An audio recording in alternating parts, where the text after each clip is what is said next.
आवाज विश्वासको आवाज विश्वासको यो रेडियो साथी 98.6 मेगाहर्ज। यो हो रेडियो साथी 98.6 मेगाहर्ज। आवाज विश्वासको।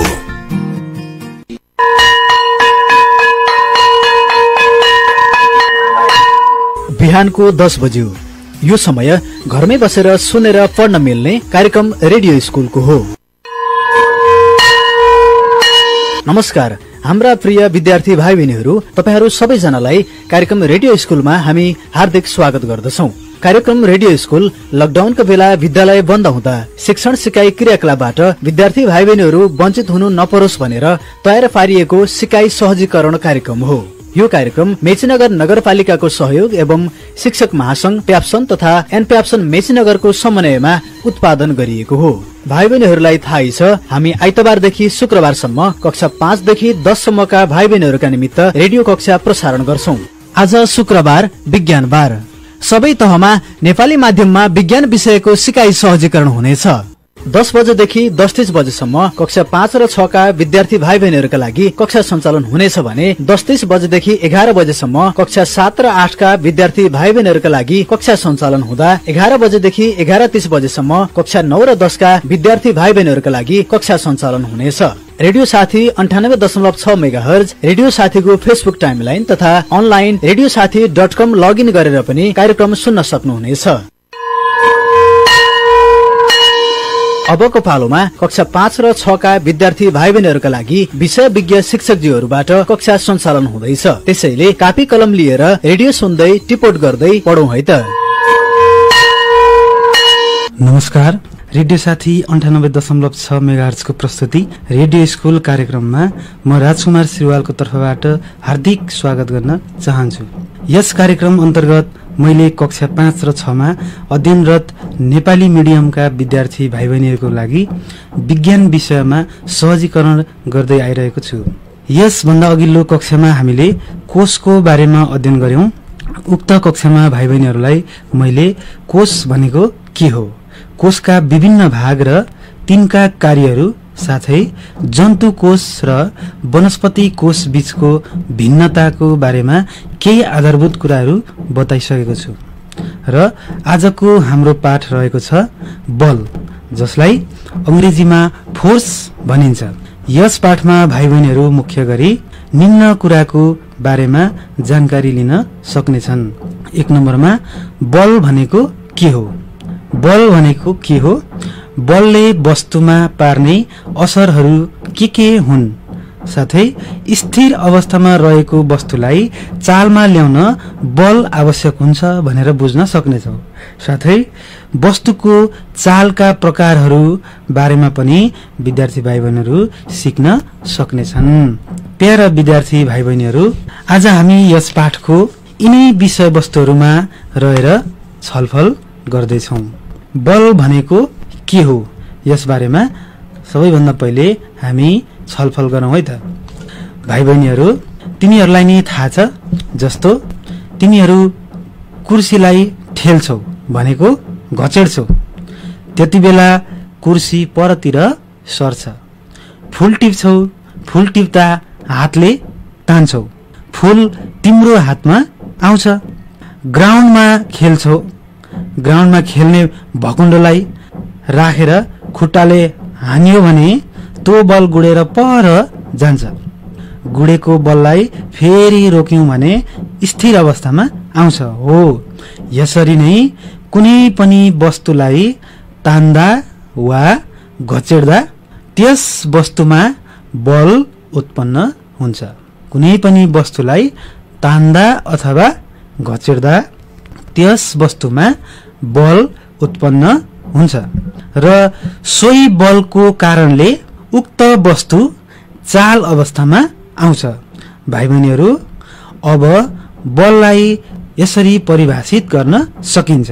ध्यान दिएर सुन्नुहोला भाइ बहिनीहरू, बललाई यसरी परिभाषित गर्न सकिन्छ जस्तो वस्तुको अवस्थामा परिवर्तन गर्ने वा गर्न खोज्ने बाह्य तत्त्वलाई बल भनिन्छ। वस्तुको अवस्थामा परिवर्तन गर्ने वा गर्न खोज्ने बाह्य तत्त्वलाई बल भनिन्छ है त। अब यसलाई अझै अर्को सटिक तरिकाले छोटकरी रूपमा व्याख्या कसरी गर्न सकिन्छ, परिभाषित कसरी गर्न सकिन्छ भने तान्ने वा घचेट्ने बाह्य क्रियालाई बल भनिन्छ। तान्ने वा घचेट्ने बाह्य क्रियालाई बल भनिन्छ। हामीले मुख्य गरी बललाई यसरी दुई किसिमले परिभाषित गर्यौं। एक नम्बरमा बल भनेको वस्तुको अवस्थामा परिवर्तन गर्ने वा गर्न खोज्ने बाह्य तत्त्वलाई बल भनिन्छ भनेर परिभाषित गर्यो। अर्को तान्ने वा घचेट्ने बाह्य क्रियालाई बल भनिन्छ। Force is a push or pull which may change the position of an object is known as force. Force is a push or pull which may change the position of an object भनेर यसलाई अंग्रेजीमा यसरी परिभाषित गरियो। अब बलको एकाइ के हो त, बललाई कसरी नाप्न सकिन्छ भन्ने कुरामा म भाइ बहिनीलाई बताउँदै छु। बललाई कमानी तराजुबाट नापिन्छ। विशेष गरी बलको मापन कमानी तराजुबाट गरिन्छ। यसको एसआई युनिट भनेको न्यूटन हो। यसलाई एन ले संकेत गरिन्छ, क्यापिटल एन। र सीजीएस सिस्टममा बललाई डायन एकाइमा नापिन्छ। सीजीएस सिस्टममा बललाई डायन एकाइमा नापिन्छ भनेको एसआई युनिट न्यूटन, सीजीएस सिस्टमको युनिट डाइन, डीवाईएनई डाइन, डीवाईएनई डाइन। 1 न्यूटन बराबरी 1 लाख डाइन हुन्छ। अर्थात 1 न्यूटन बराबरी 10 to the power 5 डाइन हुन्छ। यो रिलेसन बुझ्नु पर्दछ। र हामीले बलको एकाइहरू पनि पढिसक्यौं। अब भाइ बहिनीहरूलाई म बलले वस्तुमा पार्न सक्ने असरहरू के हुन् त भन्ने विषयमा बताउन गइरहेको छु। त्यो भन्दा अगाडि भाइ बहिनीहरू, अघि मैले परिभाषामा भनिसकेको छु, कुनै वस्तुको अवस्थामा परिवर्तन गर्ने वा गर्न खोज्ने बाह्य तत्त्वलाई बल भनिन्छ भनेर परिभाषा भनेको छु। हो, यसरी वस्तुको अवस्थामा परिवर्तन गर्न बलले के कस्तो असरहरू पार्दछ भन्ने विषयमा बलको असरहरू भनेर म बताउन गइरहेको छु। ध्यान दिएर सुन्ने है त। अब यसको म असरहरूको प्रत्येकको एक एकवटा उदाहरण पनि यहाँ भाइ बहिनीहरूलाई राख्नेछु। र 1 नम्बरमा रहेको छ, बलले स्थिर वस्तुमा चाल उत्पन्न गर्छ। बलले स्थिर अवस्थामा स्थिर वस्तुमा चाल उत्पन्न गर्छ। उदाहरणको लागि हामीले टेबललाई घचेट्यौं भने, ठेल्यौं भने, पुस गर्यौं भने भनेको त्यो टेबल परतिर सर्छ। त्यस्तै त्यो टेबललाई हामीले तान्यौं भने, पुल गर्यौं भने टेबलमा चाल उत्पन्न हुन्छ। यसरी हामी धेरै उदाहरण लिन सक्छौं। त्यसकारण बलले स्थिर वस्तुमा चाल उत्पन्न गर्छ। अब 2 नम्बरमा बलको असर के हो त भन्दा, बलले चालमा रहेको वस्तुको रोक्छ। बलले चालमा रहेको वस्तुलाई रोक्छ। गुडिरहेको भकुण्डोलाई खुट्टाले छेक्दा गुड्न छोड्छ, हो कि हैन? र स्थिर अवस्थामा आउँछ। हो, त्यसकारण हामी यसरी भन्न सक्छौं, बलले चालमा रहेको वस्तुलाई रोक्छ। अब 3रो नम्बरमा बलले वस्तुमा प्रवेग उत्पन्न गर्छ। बलले वस्तुमा प्रवेग उत्पन्न गर्छ। यहाँ प्रवेग भनिएको छ। यसबारे माथिल्लो कक्षामा धेरै अध्ययन गर्नुपर्छ र प्रवेग भन्नाले छोटो रूपमा म भाइ बहिनीहरूको लागि बुझाउने छु। प्रवेग भन्नाले के हो त भन्दा, वस्तुको गतिमा हुने परिवर्तन दर हो। वस्तुको गतिमा हुने परिवर्तनको दर हो। त्यसैले बल लगाउँदा वस्तुको गतिमा परिवर्तन ल्याउँछ। त्यसकारण हामी यसलाई यसरी पनि भन्न सक्छौं, बलले वस्तुमा प्रवेग उत्पन्न गर्छ। अब 4 नम्बरमा बलले वस्तुको आकारमा परिवर्तन ल्याउँछ। वस्तुको आकारमा पनि यसले परिवर्तन ल्याउनेछ, साइजमा, आकारमा परिवर्तन ल्याउँछ। एउटा गिलो माटोको डल्लालाई थिच्यो भने त्यो डल्लोको आकार पक्कै पनि परिवर्तन हुन्छ, होइन त भाइ बहिनीहरू? एउटा गिलो माटोको डल्लालाई थिच्यो भने, थिच्नु भनेको त्यहाँ बल लगाइयो, बल लगाउँदा त्यो डल्लोको आकार परिवर्तन हुन्छ। त्यो माटोलाई थिचेर आकार परिवर्तन हुनु भनेको यसले प्रमाण गर्छ कि बलले वस्तुको आकारमा परिवर्तन ल्याउँछ। अब 5औं नम्बरमा बलले केही वस्तुको आयतन परिवर्तन गर्छ। बलले केही वस्तुको आयतन परिवर्तन गर्छ। यहाँ पनि पहिला आयतन भनेको के हो भन्ने कुरा बुझ्न जरुरी छ। आयतन भन्नाले वस्तुले कति स्थान ओगट्छ भन्ने बुझिन्छ। Volume is space occupied by an object. वस्तुको आयतन परिवर्तन गर्न पनि बलको विशेष भूमिका हुन्छ। वस्तुको आयतन परिवर्तन गर्न पनि बलको विशेष भूमिका हुन्छ। यसको लागि म फेरि एउटा उदाहरण जोड्छु। जस्तै हामीले खाने रोटीको पिठोलाई पानीमा हालेर डल्लो बनाउँछौं, हो कि होइन? हामी जुन रोटी खान्छौं त्यसको पिठोलाई सबैभन्दा पहिले पानी हाल्छौं र डल्लो बनाउँछौं। हो, त्यो पिठोको डल्लोलाई बेलना चौकीमा बेल्छौं। अब त्यो बेलना चौकीमा बेल्नु भनेको के भयो त भन्दा त्यसमा हामीले बेल्दा फोर्स एप्लाई गर्यौं, बल प्रयोग गर्यौं र त्यसपछि अगाडि थोरै स्थान ओगटेको त्यो पिठोको डल्लोले पातलो हुँदै गएर धेरै ठाउँ ओगट्ने हुन्छ।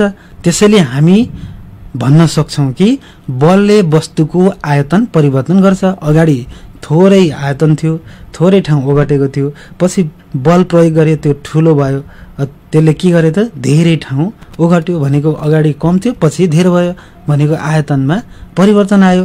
त्यसकारण वस्तुको आयतन परिवर्तन गर्न यसले सहयोग पुर्याउँछ भनेर अहिलेसम्म हामीले 5वटा बलको वस्तुमा पर्ने असरहरूको बारेमा अध्ययन गर्यौं। फेरि म भाइ बहिनीहरूलाई यस बारेमा रिपिट दोहोर्याएर बताउन चाहन्छु। के हो त भन्दा 1 नम्बर, बलले स्थिर वस्तुमा चाल उत्पन्न गर्छ। बलले स्थिर वस्तुमा चाल उत्पन्न गर्छ। दोस्रो नम्बर, बलले चालमा रहेको वस्तु रोक्छ। दोस्रो नम्बरको, बलले चालमा रहेको वस्तु रोक्छ। तेस्रो नम्बरमा, बलले वस्तुमा प्रवेग उत्पन्न गर्छ। वस्तुमा प्रवेग उत्पन्न गर्छ। र चौथो नम्बरमा, बलले वस्तुको आकारमा परिवर्तन ल्याउँछ। बलले वस्तुको आकारमा परिवर्तन ल्याउँछ। र 5औं नम्बरमा रहेको छ, बलले केही वस्तुको आयतन परिवर्तन गर्छ भनेर हामीले 5वटा मोटामोटी बलको असरहरूको बारेमा यहाँ चर्चा गर्यौं। र अब वस्तुको चाल र स्थिर अवस्थाको बारेमा हामी अध्ययन गर्नेछौं। यहाँ स्थिर अवस्था भनेको रेस्ट। कुनै पनि वस्तु जहाँको त्यहीँ रहन्छ, स्थानान्तरण हुँदैन भने यो स्थिर अवस्था हो। यो वस्तुको स्थिर अवस्था हो। जस्तो उदाहरणको लागि स्कुलको बिल्डिङ, अनि घर, अनि घर छेउको बिजुलीको पोल, रुखहरू आदिलाई हामीले लिन सकिन्छ उदाहरणको लागि। अब यसमा हामीले स्थिर अवस्था भन्दा पनि चाल, मोसनको बारेमा अलिक धेरै हामी अध्ययन गर्नेछौँ। अब सबैभन्दा पहिले भाइ बहिनीहरू, चाल अवस्था भनेको के हो? चाल अवस्था भनेको के हो यस बारेमा म केही भन्नेछु। वरिपरि रहेका अन्य वस्तुको दाँजोमा स्थान परिवर्तन गरिरहेका वस्तुको अवस्थालाई चाल भनिन्छ। वरिपरि रहेका अन्य वस्तुको दाँजोमा स्थान परिवर्तन गरिरहेको वस्तुको अवस्थालाई चाल भनिन्छ। जस्तै उदाहरणको लागि उडिरहेको चरा यो मोसन हो, चाल हो। दौडिरहेको कुकुर, पौडिरहेको माछा, घुमिरहेको पंखा, फेन घुमिराख्छ भने त्यो चाल अवस्था हो। चलिरहेको एरोप्लेन भनेको उडिरहेको, चलिरहेको बस, रेल आदिलाई चालको उदाहरणको रूपमा बुझ्न सक्छौं। अब चालको प्रकारहरू। यस वस्तुको चाललाई निम्न प्रकारमा विभाजन गरिन्छ। अब कस्तो चाल हो त भन्ने कुरालाई हामी अध्ययन गर्नेछौँ। यसका प्रकारहरूको बारेमा अध्ययन गर्नेछौँ। ल पहिलो नम्बरमा छ ट्रान्सलेटरी चाल। यो चाल भनेको सोझो दिशामा हिँडिरहेको अथवा खसिरहेको अवस्थामा वस्तुको चाललाई ट्रान्सलेटरी चाल भनिन्छ। सोझो दिशामा हिँडिरहेको खसिरहेको अवस्थामा वस्तुको चाललाई ट्रान्सलेटरी चाल भनिन्छ। रुखबाट फल भुइँमा झर्नु हैन, साइकल कुदाउनु, फुटबललाई किकिङ गर्नु भनेको खुट्टाले हान्नु अथवा हातले भलिबललाई हान्नु र बल मोसन चालमा जानु, चाल उत्पन्न हुनु आदि के रहेछ त ट्रान्सलेटरी चाल रहेछन्। सोझो दिशामा हिँडिरहेको खसिरहेको अवस्थामा वस्तुको चाललाई ट्रान्सलेटरी चाल भनिन्छ। 2 नम्बरमा सर्कुलर मोसन, सर्कुलर चाल। वृत्तकार पथमा घुमिरहेको अवस्थामा वस्तुको चाललाई सर्कुलर चाल भनिन्छ। वृत्ताकार पथमा घुमिरहेको अवस्थामा वस्तुको चाललाई सर्कुलर चाल भनिन्छ। घडीको सुई घुम्नु, फ्यानको ब्लेड पत्ता घुम्नु आदि सर्कुलेटरी चाल हो। भनेको गोलो आकारमा, वृत्त आकारमा घुमिरहेको अवस्थाको वस्तुको चाललाई सर्कुलर मोसन, सर्कुलर चाल भनिन्छ। अब तेस्रो नम्बरमा रहेको छ ओसिलेटरी चाल भनेको एउटै बाटोमा ओहोर दोहोर गरिरहेको अवस्थामा वस्तुको चाललाई ओसिलेटरी चाल भनिन्छ। एउटै बाटोमा ओहोर दोहोर गरिरहेको अवस्थामा वस्तुको चाललाई ओसिलेटरी चाल भनिदो रहेछ। अब जस्तो के हो त भन्दा एउटै बाटोमा पिङ खेल्दाको चाल, पिङ उता जान्छ फेरि यता आउँछ, उता जान्छ यता आउँछ, एउटै दिशामा भयो। त्यस्तै पेन्डुलम दोलनको चाल, पेन्डुलम यता जान्छ उता जान्छ फेरि यता आउँछ उता जान्छ गर्दै यस्तो चाललाई ओसिलेटरी चाल भनिन्छ है। अब चौथो नम्बरमा र्यान्डम चाल भनेको दिशा र गति निश्चित नभएको वस्तुको चाललाई र्यान्डम चाल भनिन्छ। दिशा पनि निश्चित छैन, कता जाने हो, कुन दिशातिर हो र भनेको जुनै दिशामा पनि जाने र गति पनि निश्चित नभएको वस्तुको चाललाई र्यान्डम चाल भनिन्छ। फुटबल खेल्दा खेलाडीहरूले कुद्छन्, यता कुद्छन् उता कुद्छन् भनेको उनीहरूको फिक्स डिरेक्सनै हुँदैन त्यो चाल। अनि त्यो खेल्दाखेरि बल भकुण्डो यता जान्छ उता पास हान्छ उता जान्छ हुँदै त्यसको पनि फिक्स डिरेक्सन भएन त्यो चाल। अनि पुतलीहरू बिरुवाको फुल खान आउँछन्, मौरीहरू फुलको रस चुस्नको लागि उडेर आउँछन्, यता उड्छ फेरि उता उड्छ भनेको उनीहरू कुनै फिक्स डिरेक्सनमै कुदिरहँदैनन्। यस्तो चाललाई र्यान्डम चाल भनिन्छ। र हामीले अहिलेसम्म विशेष गरी 4वटा चालका प्रकारहरूको बारेमा छलफल गर्यौं मुख्य गरी। र भाइ बहिनीहरू आजको लागि हामी यति मात्र अध्ययन गर्छौं।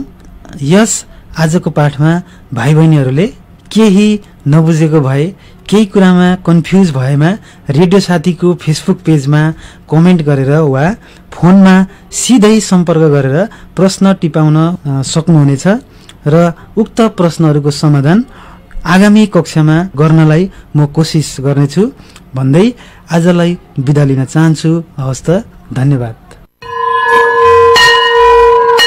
भाइ बहिनीहरूलाई फेरि स्वागत छ कार्यक्रम रेडियो स्कुलमा। तपाईहरूले भर्खरै कक्षा 5 र 6 का लागि तयार पारिएको कक्षा सुनिसक्नु भएको छ। कक्षा सुनिसकेपछि तपाईका केही प्रश्न वा जिज्ञासा भएमा रेडियो साथीको फोन नम्बर 023 563 037 मा फोन गरेर प्रश्न टिपाउन सक्नुहुनेछ वा हाम्रो फेसबुक पेजमा समेत प्रश्नहरू पठाउन सक्नुहुनेछ। अर्को कक्षामा भाइ बहिनीहरूको जिज्ञासाको समाधान गर्ने प्रयास गरिनेछ। अबको पालोमा कक्षा 7 र 8 का भाइ बहिनीहरूका लागि तयार पारिएको कक्षाहरू सञ्चालन गर्दैछौं। कक्षा 7 र 8 का विद्यार्थी भाइ बहिनीहरू कापी कलम लिएर तयार रहनुहोस् है त।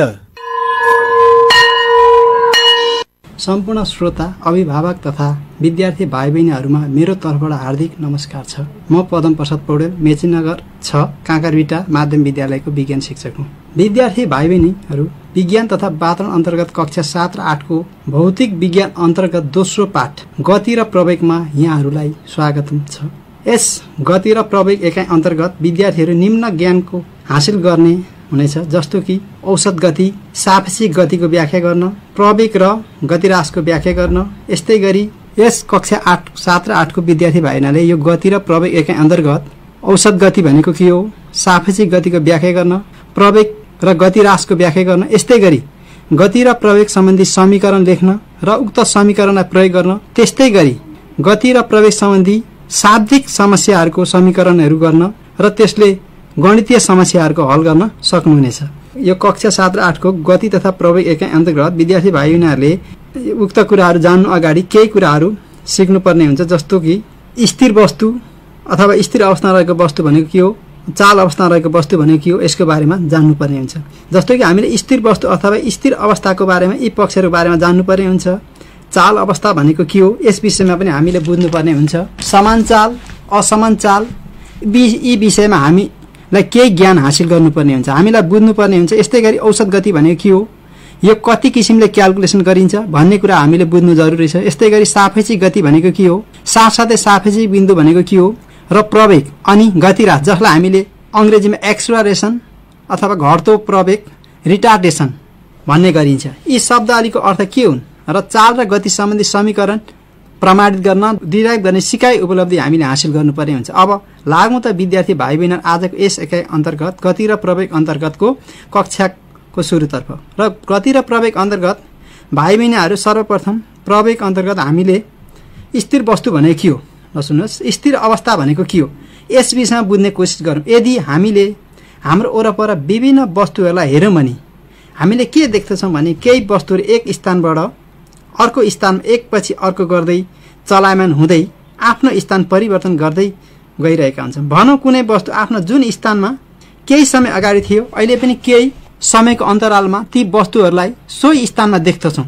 अब यस पक्षलाई लिएर के ल्याउँदा उक्त वस्तु जसले आफ्नो स्थानलाई एक स्थानबाट अर्को स्थानमा समयको अन्तराललाई लिएर पनि, अर्थात् स्थिर वस्तु भन्नाले त्यस किसिमको वस्तु जसले आफू रहेको यथास्थानमा नि आफ्नो स्थान बनाउँदछ, अर्थात् आफ्नो स्थान परिवर्तन नगर्ने वस्तुलाई हामीले स्थिर वस्तु भनेर भन्दछौँ। जस्तो कि हामीले कक्षा कोठामा, हुन त अहिले अब लकडाउन छ, कक्षा कोठा त नभनौँ, घरमा पनि हेरौँ, घरमा रहेका भित्ताहरू, झ्यालहरू, दराजहरू जुन ठाउँमा थिए त्यही ठाउँमा स्थिर हुन्छन्।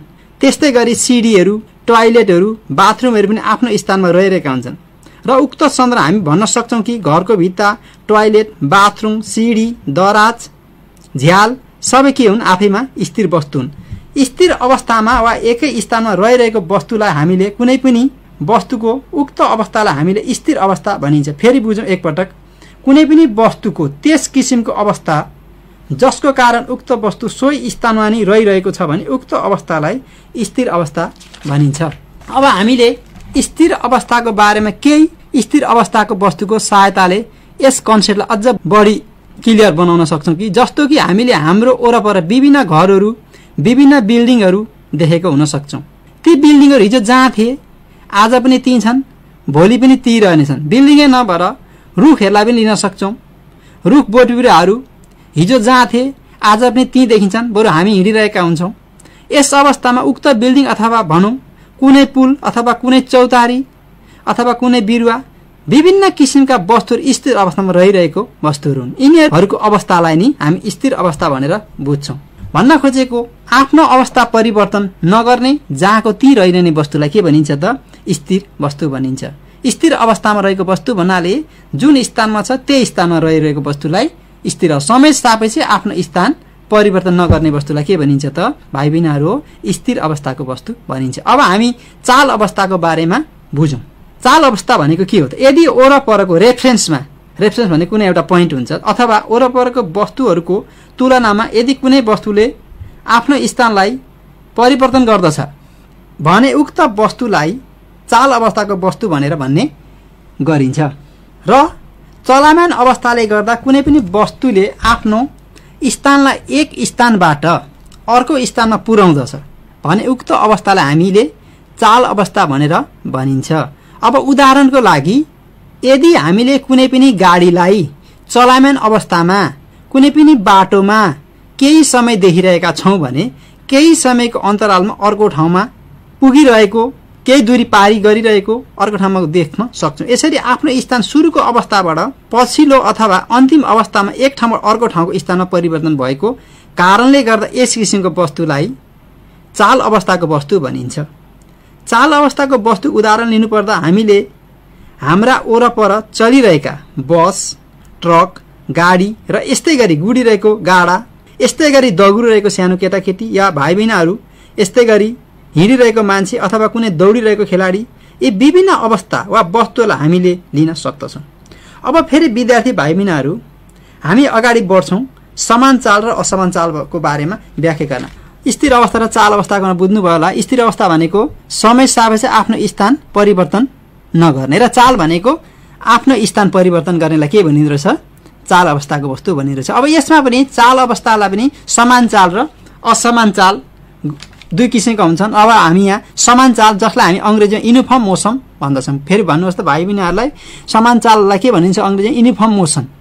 यदि कुनै पनि वस्तुले एक निश्चित समयमा या भनौं प्रति एकाइ समयमा बराबर दूरी पार गर्दछ त्यस किसिमको चाल हामीले समान चाल वा अंग्रेजीमा युनिफर्म मोसन भनिन्छ। उदाहरणको लागि हामी एउटा सानो हिँडिरहेको विद्यार्थीलाई लिन सक्छौं।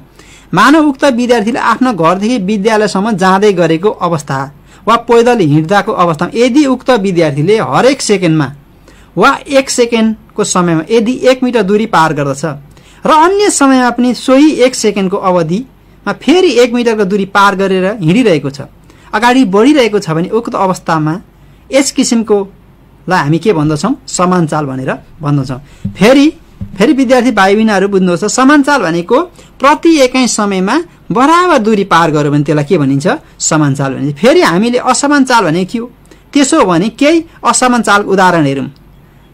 असमान चाल अंग्रेजीमा नन युनिफर्म मोसन भनिन्छ। मानौ कि कुनै विद्यार्थीलाई कुनै दिन घरबाट विद्यालयसम्म पुग्नको लागि हतार हुँदाखेरि कहिले छिटो कहिले ढिलो गरेर गएको हुन सक्छ। प्रति सेकेन्ड समयमा छिटो वा ढिलो भएको हुन सक्छ। यस अवस्थामा मानौ कि पहिलो 1 सेकेन्डमा उक्त विद्यार्थीले 5 मिटर दूरी तय गरेको हुन्छ, दोस्रो सेकेन्डमा 6 मिटर दूरी, तेस्रो सेकेन्डमा 4 मिटर दूरी र यसै तय गरेको हुन सक्छ र केही थकाइ लागेको अवस्थामा उक्त विद्यार्थीले कम्ती दूरी पार गरेको हुन सक्छ। बराबर समयको अन्तरालमा अथवा उक्त 1 सेकेन्डको विद्यार्थीमा बराबर समयको अन्तरालमा बराबर दूरी तय गर्दैन भने उक्त किसिमको चाललाई असमान चाल भनिन्छ अथवा नन युनिफर्म मोसन भनेर भनिन्छ। अब हरेक वस्तुको अब यस अवस्थालाई हामीले बुझ्नुपर्ने कुराहरू के छन् त विद्यार्थी भाइ बहिनीहरु? विशेष गरी हाम्रो दैनिक जीवनमा विभिन्न वस्तुहरू चलायमान अवस्थामा छन् भने उक्त वस्तुलाई हामीले प्रयोगमा ल्याइरहेका छौं भने हामीले उक्त वस्तुहरूलाई चाल असमान चाल पाएका हुन सक्छौं। जस्तो कि मानौ हजुरहरू अहिले काँकरभिटाको बाट यात्राको क्रममा हुनुहुन्छ, अहिले त लकडाउन छ र पनि कुनै उदाहरण लिनको लागि मात्रै खोजेको। यात्रा क्रममा कुनै बस या गाडीमा चढेर काँकरबाट बाहिर जाँदै हुनुहुन्छ अथवा कुनै यातायातको साधन प्रयोग गरेर कुनै एक स्थानबाट अर्को स्थान जाँदै हुनुहुन्छ भने कहिलेकाहीँ उक्त गाडी धेरै तीव्र गतिमा अगाडि बढिरहेको हुन सक्छ। गाडी गुड्दै जाँदा अगाडि वा पछाडि गाडी आउँदा ब्रेक लगाउँदै क्रममा दायाँ बायाँ मोडिनु पर्ने क्रममा उक्त गाडीले केही आफ्नो गतिलाई वा चाललाई गडबड गरेको हुन्छ। फेरि सिधा बाटो होस् या सहज अवस्थामा होस् यातायातको साधनले आफ्नो गतिलाई बढाएको हुन्छ। यस किसिमको सामान्य उदाहरणलाई पार्न हामीले असमान चाल भनेको के हो स्पष्ट रूपमा बुझ्नुपर्ने हुन्छ। र भन्न खोजेको भाइ बहिनीहरु त्यसरी गाडीले अगाडि गाडी आउँदैछ पछाडि गाडी आइरहेको हुँदाखेरि उसले साइड दिने क्रममा कहिले छिटो हुन सक्छ कहिले ढिलो हुन सक्छ सिधा बाटो हुँदा स्पिड कुदाएको हुन सक्छ र यस्तो चाललाई के भन्न सकिन्छ समान चाल नभएको कारणले प्रति एकाइ समयमा उसले पार गरेको दूरी के हुन्छ बराबर हुँदैन। त्यसै कारण यसलाई के भनिन्छ असमान चाल भनिन्छ। एकपटक बुझौं समान चाल वा गति। एकचोटी यसको म सर्ट परिभाषा भन्दैछु भाइ बहिनीहरु नोट कपीमा टिपोट गर्न पनि सक्नुहुन्छ। निश्चित समयमा निश्चित दिशामा पार गरेको दूरी प्रति एकाइ समयमा बराबर भयो भने समान चाल वा गति हुन्छ। जस्तै प्राय जसो यस्तो समान चाल के को हुन्छ त भन्दाखेरि ग्रहहरूको चाल समान हुन्छ। जस्तो ग्रहहरू अहिले उदाहरण 24 घण्टाकै एक दिन हुने गरेको छ 365 दिनकै एक वर्ष हुने गरेको छ। हो त्यसको आधारले प्राय ग्रहहरूको ताराहरूको चालहरू चाहिँ समान भनेर भन्छौं। प्राय अरूको चाल त्यति धेरै समान भएको देखिएको हुँदैन र मेसिनको चाल पनि समान लिन सकिन्छ। समान रूपले मेसिन चलायो भने समान गतिमै बढिरहेको हुन्छ। र अब हामी असमान चाल वा गतिको बारेमा बुझौं। निश्चित समयमा निश्चित दिशामा पार गरेको दूरी प्रति एकाइ समयमा बराबर भएन भने असमान चाल भनिन्छ। भने उस्तै उस्तै परिभाषा छ। जस्तो समान चाल र असमान भन्दाखेरि प्रति एकाइ समयमा बराबर दूरी पार गरो समान चाल भयो प्रति एकाइ समयमा बराबर दूरी पार गरेन भने विद्यार्थी भाइ बहिनीहरु यसलाई के भनियो भन्दाखेरि असमान चाल भनियो। अब यसलाई हामीले बुझिसकेपछि अब हामी अर्को टपिक तर्फ लागौं। असमान चालको उदाहरण चाहिँ के लिन सकियो त भाइ बहिनीहरु भन्दा जे पनि लिन सकियो। गुडिरहेको मानिस गुडिरहेको घोडा उडिरहेको चरा लिन सक्छौं। अब हामी यस पछाडी औसत गति भनेको के हो त्यसतर्फ लागौं। औसत गति यसलाई हामीले अंग्रेजीमा एभरेज भेलोसिटी भनेर भन्दछौं। हामीले हरेक चलमान स्थितिमा रहेको वस्तुको हामीले उक्त वस्तुले कुनै निश्चित समयमा कहिलेकाहीँ धेरै कहिलेकाहीँ थोरै पार गरेको हुन्छ। भन्न खोजेको कुनै पनि चलमान वस्तुहरू हुन्छ उक्त वस्तुले कहिले छिटो कहिले ढिलो गइरहेको हुन्छ। र यसलाई सालाखाला उक्त पूर्ण समयको अन्तरालमा अथवा टोटल टाइमको अन्तरालमा कति दूरी उक्त वस्तुले पार गर्यो त भन्ने हामीले क्याल्कुलेसन गर्नु नै के हो त औसत गति हो। औसत गति भन्न खोजेको कहिले छिटो हुन्छ कहिले ढिलो हुन्छ। अब त्यसलाई छिटो ढिलो एकैचोटि एउटा गाडी 40 किलोमिटर पर आवरले कुदिरहेको छ भन्नुको अर्थ त्यो 40 किलोमिटर पर आवरले नहिँड्न पनि सक्छ। बेला कहिले छिटो हुन सक्छ कहिले ढिलो हुन सक्छ। हो त्यस्तो खालको गति कहिले सुरुको गति अन्तिम गति समग्रमा भन्नु पर्यो भने त्यसलाई के भनिन्छ औसत गति भनिन्छ। र औसत गति भनेको के हो अब यसलाई सूत्रबद्ध रूपमा भन्नु पर्दा औसत गति बराबर वस्तुले निश्चित दिशामा पार गरेको दूरी भागा वस्तुलाई लागेको समय। बुझ्नुहोस् है औसत गति बराबर के हुँदो रहेछ वस्तुले निश्चित दिशामा पार गरेको दूरी अपन वस्तुलाई लागेको समय। अपन भनेको यहाँ भागा हुन्छ है। यसलाई सिम्बलको रूपमा औसत गतिलाई केले जनाइन्छ भी बार भी को माथि बार लगाइन्छ। पार गरेको दूरीलाई एस डी ले पनि जनाउने गरिन्छ तर हामी यहाँ एस ले जनाउँछौं। लागेको समयलाई टी ले जनाइन्छ। यसरी औसत गति भनेको के हो त भन्दा कुनै पनि वस्तुले निश्चित दिशामा पार गरेको पूरा दूरी र वस्तुलाई लागेको समयको अनुपात हो। यसलाई अर्को फरक ढंगले हामीले फेरि प्रस्तुत गर्न सक्छौं। जस्तो कि औसत गति भन्नाले शून्य स्थानबाट कुनै गाडी एकतिर गयो कुनै गाडी अर्कोतिर गयो भने त्यो ठाउँको तुलनामा वस्तुको चाललाई व्याख्या गर्नु वस्तुको चाल कति छ भनेर तुलना गर्नु नि के हो त भाइ बहिनीहरु हो सापेक्षिक गति हो। कुनै निश्चित ठाउँको तुलनामा वस्तुको चालको बारेमा के गर्नु व्याख्या गर्नुलाई सापेक्षिक गति भनिन्छ। मानिलिनु विद्यार्थी भाइ बहिनी दुईवटा छुट्टा छुट्टै कारहरू कुनै एक स्थानमा रहेका छन्। मानौ कुनै कारको संकेत ए ले जनाऊ अर्को कारको संकेत बी ले जनाऊ र दुई भिन्दा भिन्दै संकेत गरिसकेपछि दुई भिन्दा भिन्दै वस्तुको गतिलाई तुलना गर्न कुनै एउटा निश्चित बिन्दुको आवश्यक। जस्तो काँकर भिटाबाट हिँड्यो भने कुनै पूर्व जान सक्छ कुनै पश्चिम जान सक्छ। त्यसलाई निश्चित बिन्दु पोइन्ट गर्ने काँकर भिटाको एउटा पोइन्ट लियौं। जस्तो उक्त गाडीहरु कुनै बिन्दु काँकर भिटा बस पार्कबाट तुलना गर्दा जहाँबाट 0 लेभलमा मान्नु पर्यो किनभने त्यहाँबाट भर्खर सुरु हुँदैछ। त्यहाँ दुई छुट्टा छुट्टै कारहरू रहेका छन्। यस अवस्था हामीले कार ए एउटा कारलाई ए मान्यौं है। उक्त कार पूर्व कार बी पश्चिम जान लागेको अवस्थामा लागौं। जुन कार ए र कार बी को तुलना गर्ने जुन बिन्दु छ मिटिङ पोइन्ट भनेर भन्नु मिटिङ पोइन्ट भनिन्छ। भेटिने बिन्दु मिटिङ पोइन्टलाई भेटिने बिन्दु भनिन्छ। दुवैको समान पोइन्ट हामीले कन्सिडर गर्छौं। सोही समान बिन्दुलाई नै हामीले सापेक्षिक बिन्दु भन्छौं। सापेक्षिक गति भनेको तुलना गरिने भयो कुनै ठाउँको तुलनामा। सापेक्षिक बिन्दु भनेको चाहिँ वस्तु कता जान लागेको छ भनेर तुलना गर्ने जुन पोइन्ट हुन्छ त्यसलाई चाहिँ सापेक्षिक बिन्दु भनिन्छ। जस्तो कि काँकर भिटाबाट एउटा कार अघि हामीले ए र बी मानेका छौँ। कार ए पूर्व, कार बी पश्चिम लाग्दा उक्त काँकर भित्तामा रहेको 0 लेभलमा ठाउँलाई नै हामीले के भन्छौँ? सापेक्षिक बिन्दु भन्छौँ। अब यही सापेक्षिक बिन्दुको रेफरेन्स पोइन्टको आधारमा हामीले सापेक्षिक गति क्याल्कुलेसन गर्छौँ। अब हेरौँ, मानौँ कार ए अगाडि बढिरहेको छ, यसको गति 20 मिटर प्रति सेकेन्ड छ। कार बी को 15 मिटरको दरले विपरीत दिशामा गुड्यो। अब यी असमान चाल भएका कारहरू अथवा वस्तु यिनीहरूको बीचमा सापेक्षिक गतिलाई बुझ्न विभिन्न अवस्थाहरू केलाउन सक्छ। जस्तो कि अब मानौँ कार ए को 20 मिटर सेकेन्ड छ र 1 सेकेन्ड पछि 1 सेकेन्डको अन्तरालमा उक्त कार अर्को पोइन्ट पुग्छ। उक्त अवधिमा उक्त कारले 20 मिटर दूरी पार गरेको हुनेछ। उक्त कारको अर्को स्थानमा पुग्दा केही दूरी पार गर्छ। जस्तो त्यस्तै गरी बीले पनि अर्को केही स्थानमा जाँदा केही दूरी पार गरेको हुन्छ। ती दुईटाको फरक गति छ। अघि एउटा हामीले 20 भने अर्को 15। 1 सेकेन्ड पछि अर्कोले पनि 15 मिटर दूरी पार गर्छ। उक्त दुईवटा कार 1 सेकेन्डको समय पार गरेर दूरीलाई विचार गर्दा कार एले 20 मिटर दूरी तय गर्छ भने कार बीले कति तय गर्छ?